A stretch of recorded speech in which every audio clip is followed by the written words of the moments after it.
Gene, tell us a little bit about who Magnetar is.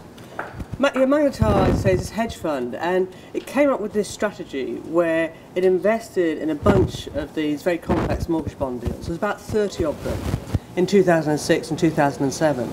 But at the same time as investing in them, it bet on their failure, about double the amount on their failure. So it's quite a clever trade in the sense that investing in these deals allowed Magnetar a degree of influence over them and how they were designed.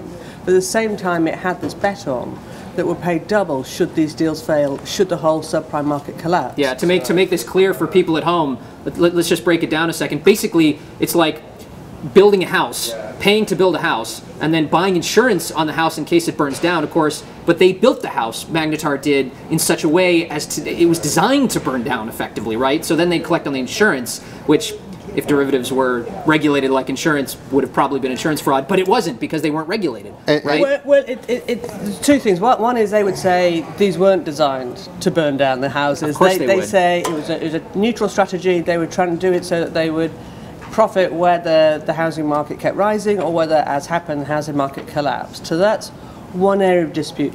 The other thing is, you know, did they have a duty to the other investors in these things? And that's the heart of what the Securities and Exchange Commission is looking at now. Because certainly the SEC has found that Magnetar and other hedge funds like Paulson that did these bets against these deals. This is just like kind of the Fabulous Fab case. It's very similar. Where Exactly. The Fabulous Fab case, this hedge fund Paulson bet against the Abacus deal, made a lot of money when Abacus collapsed.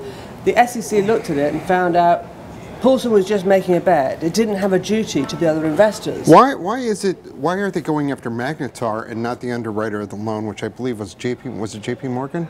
Well, this is Norma, right? Norma. So Merrill Lynch was kind of involved? Yeah, Norma is one of the ones they're looking at. Now, what the SEC has done, it has gone after some of the banks that created these things. So we've had cases against Goldman, against JP Morgan. They're looking at Merrill's, they're looking at Mitsubishi. You know, they're looking at the banks.